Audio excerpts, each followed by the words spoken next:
বলেছিলাম অনেকে আন্দোলন করেছে, আমি কাউকে ছোট করছি না, কিন্তু যাই চিল্লে চলে আসে মসজিদের তালার মাদ্রাসার তালা খুলতে পারেনি। আমি গিয়েছিলাম একবার আন্দোলন করতে, আমি বলেছিলাম তালা খুলবো, নামাজ পড়বো, ঘরে যাব, নচেত এখান থেকে ঘরে যাওয়ার ব্যাপার নেই। তারা অনেক ফোর্স টোর্স সব নামাচ্ছিল, আমি বলেছিলাম ফোর্স নামিয়ে লাভ নাই, আজ নাই সংখ্যা কম, একটু পিটিয়ে দেবে, কালকে কিন্তু যেখানে পাবো সেখানে ওসুল করে নেব। কেন? আমি সংবিধানের বাইরে তো কথা কাজ করিনি, তুমি কেন সংবিধানের বিরুদ্ধে যাবে? তুমি আমার মাদ্রাসায় তালা মারলে কেন ভাই? তুমি আমার মসজিদে তালা মারবে কেন? কি ভুল কথা বলা হচ্ছে? লাস্টে তালা খুলে দিয়েছিল, সাধুবাদ জানিয়েছি, সৎ বুদ্ধি উদয় হয়েছে, ভালো কথা তো, ভালো কথা তো। তুমি তোমার লাইনে থাকো না, আমাকে আমার লাইনে থাকতে দাও। তালা খুলেছে, নামাজ পড়েছি, ঘরে এসেছি, বলুন আলহামদুলিল্লাহ। আমি কিন্তু সেই আব্বাস সিদ্দিকী, জানের ময়া করিনি আল্লাহ রসুলের ব্যাপারে এসে গেলে।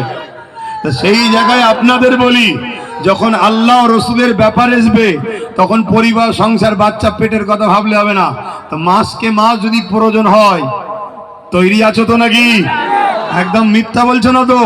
আরো একবার আল্লাহকে সাক্ষী রেখে বলো, আল্লাহ এই হাতকে কবুল করেন, বলুন আমিন। ইনশাআল্লাহ তার আগেই মনে হয় বিল বাতিল হয়ে যাবে, চিন্তা নেই। কথা বুঝছেন না বোঝেন নেই?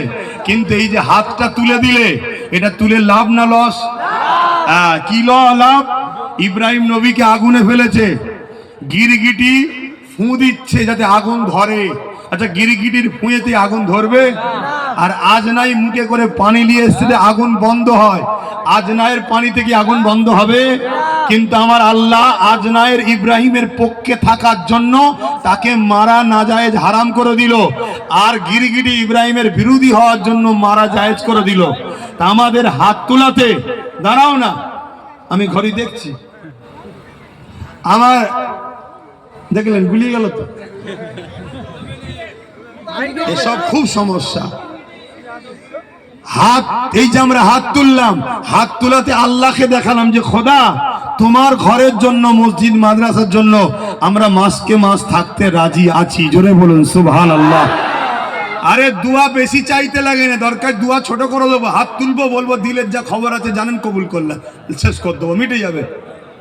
বেশি দোয়া চাইতে লাগে নাকি? বেনিয়ে বেনিয়ে হাজার খুন বলবো, দিলে নোংরা ঢুকে আছে, কবুল হবে নাকি? লড়াই তো করছে আল্লাহ রসুলের জন্য, বেশি চাইতে, হাত তুলতেও রাখবে না, কবুল হয়ে যাবে দিলের কথা। জোরে বলুন সুবহানাল্লাহ। আমি যে ভয়ঙ্কর কথাটা বলছি সেটা হলো এটাই, তাহলে কেন্দ্র সরকারের অন্যায়কে মেনে নেওয়া যাবে না। কেন? সে ইসলামে আঘাত দিয়েছে। ধরুন আপনি একজনের সঙ্গে ব্যবসা করেন, সেই ব্যবসায়ী আপনার কোরআনের বিরুদ্ধে কথা বলল, তার সাথে আর ব্যবসা করা যাবে? একটু সাড়া দেবেন? তার আগে পর্যন্ত ঠিক আছে। সে যদি অমুসলিমও হয়, ব্যবসা জায়েজ না জায়েজ নাই?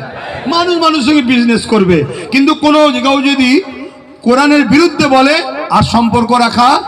আচ্ছা বলুন তো, যদি আপনার ভাই, আপনার আপন তো নাকি, সে যদি আপনার কোরআনের বিরুদ্ধে কথা বলে, সম্পর্ক রাখা? জোরে বলেন, জোরে বলেন। কারা বলছেন একমত? হাত তুলে দেখান। ঠিক তো নাকি? হাত নামান। এরপরে যে কথাটা বলবো মন দিয়ে শোনেন। আচ্ছা, কেউ যদি আপনার আপনজন ছিল, তাকে আপনি আপন মনে করে ভালোবেসেছেন, সে যদি ক্ষমতায় এসে কোরআনের বিরোধী করে, তাকে আর ভালোবাসা যাবে? ভালোবাসা যাবে? হাত তুলে বলুন। আমার মা বোনেরা এই কথাটাই আল্লাহকে সাক্ষী রেখে হাত আপনারাও তোলেন, আমাকে দেখাতে হবে না, আল্লাহ দেখছে। তাকে ভালোবাসা যাবে না। আচ্ছা, আপনাদের কাছে খবর আছে মাদ্রাসা শিক্ষা বোর্ডে কোরআনকে রাজ্য সরকার বন্ধ করে দিয়েছে? আপনাদের কাছে খবর আছে? জোরে বলেন, কার কার কাছে খবর আছে? হাত তোলেন। দেখুন কয়েকজন। কেন্দ্র অত দূরে ওয়াকাফ করছে, খবর সবার কাছে। আর আমার ঘরে বাংলাতে রাজ্য সরকার মাদ্রাসা থেকে কোরআনকে তুলে দিয়েছে, এটা আমাদের কাছে খবর নেই। কেন খবর নেই? কেন্দ্র আমাদের উলামাদের মধ্যে থেকে কিছু উলামাকে পয়সা দেয়নি, তাই এই খবরটা আমরা পেয়েছি। যদি কেন্দ্র উলামাদের পয়সা দিত, মনে হয় ওই খবরটাও পেতাম না। রাজ্য পয়সা দেয়, তাই রাজ্যের এই অন্যায়ের বিরুদ্ধে কথা হয় না, তাই তো খবর নাই। কথা বুঝছেন না? বলেন না।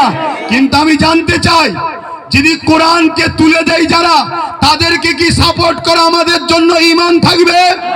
হাত তুলে বলুন থাকবে, হাত তুলে বলুন থাকবে। এখানে যদি রাজ্য সরকারের পক্ষে কোনো বন্ধু থাকে, তিনাকে সম্মানের সাথে বলছি, তুমি যদি ইমানদার হও, তোমার কাছে কোরআন আগে না রাজ্য সরকার আগে ফয়সালা করো? যদি বলে কোরআন আগে, তাহলে তুমি রাজ্য সরকারকে গিয়ে বুঝাও, তাকে গিয়ে বুঝাও যে আমরা তো তোমারই পক্ষে, কেন আপনি কোরআনের বিরোধী করছেন, কেন কোরআনকে তুলে দিচ্ছেন? আপনি দিঘাতে হাজার হাজার কোটি টাকা খরচ, 200 কোটি টাকার উপর খরচ করে মন্দির করছেন, আমাদের মসজিদ তো করছেন না, তাও চুপ আছি আমরা, কিন্তু আমার কোরআনকে আপনি তুলছেন কেন?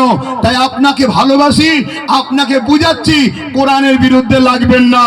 যদি সত্যি আপনার গভর্নমেন্ট আপনাকে পছন্দ করে, তাহলে আপনার কথা শুনে কোরআন যেমন ছিল তেমন রেখে দেবে। কোরআন যদি থাকে, আমার বলার কিছু আর উপায় থাকবে? জোরে বলেন। কিন্তু সে যদি কোরআনকে তুলে দিয়ে তার জায়গায় মজবুত থাকে, আল্লাহকে সাক্ষী রেখে বলেন, কাদের কাছে? সরকার, নেতা, মন্ত্রী, বাপ মা, সবার আগে কোরআন একটু হাত তুলে দেখাবেন। ইহা সত্য না মিথ্যা? তাহলে আজ থেকে প্রতিবাদ করুন, কোরআনের পক্ষে দাঁড়ান। কোরআন আমার ছিল, কোরআন আমার আছে, কোরআন আমার থাকবে। যে কোরআনকে তুলছে সে যদি মনে করে এই ইমানদারের ভোট নেবে, মনে রাখবেন, কোরআনের দুশ্মনকে সাপোর্ট করলে কাফের হয়, কাফের কাফের হয়। ইমাম মজলিম আলী সাহেব, পীর সাহেব, পীরজাদা সাহেব, সবাইকে বলছি, এখনো সময় আছে, তওবা করো। জানতে না আলাদা কথা, জেনে গেছো, পরিবর্তন হও। যদি মনে হয় হুজুর পরিবর্তন হলে তো আমার মাইনে বন্ধ হয়ে যাবে, আরে ওরকম মাইনেকে লাথি মারো, রেজেকের মালিক আল্লাহ। এরপরও আমি বলে যাচ্ছি, যদি তুমি প্রকাশ্য বাইর দিয়ে বলতে পারো যে রাজ্য সরকার কোরআনকে তুলে দিচ্ছে বলে আমি এই মাইনে আজ থেকে লিয়া বন্ধ করে দিলাম, তোমার মতো ইমামকে আমি আব্বাস সিদ্দিকীর দায়িত্ব নিয়ে বলছি, মাসে 10,000 টাকা করে মাইনে দেবো। দায়িত্ব নিয়ে বলছি, এত রেকর্ড হচ্ছে, এত রেকর্ড হচ্ছে। তুমি আল্লাহর হস্তে পরিবর্তন হও। তোমার আমার জন্য আজকে এই জিনিস হচ্ছে, এমন মহল তৈরি করা হচ্ছে, কেন্দ্রের হাত থেকে বাঁচার জন্য রাজ্যর কোলে উঠতে হবে। আর ইনি এই সুযোগে কেন্দ্র যা করতে চাইছে সেটাই করছে, কোরআনকে তুলে দিয়েছে। এই শুনছেন না শোনেন নেই? তাহলে বলুন, কেউ যদি কোরআনকে তুলে দেয় তাকে সাপোর্ট করা যাবে না? তাহলে এই কথাটা কি আমার বলা ভুল হলো? বলা ভুল হলো? আমি আরো একবার জানতে চাই, কোরআনের পক্ষে কারা কারা একটু হাত তুলে দেখাবেন। মা বোনেরাও হাত তুলবেন, আল্লাহকে দেখাবেন। কোরআনের পক্ষে সত্যি তো আমরা, সত্যি তো আমরা, হাত নামান। যারা কোরআনের পক্ষে হবে, কোরআনকে যারা মিটাতে চাইবে, তাদের পক্ষে সাপোর্ট করা যাবে? জোরে বলুন, জোরে বলুন।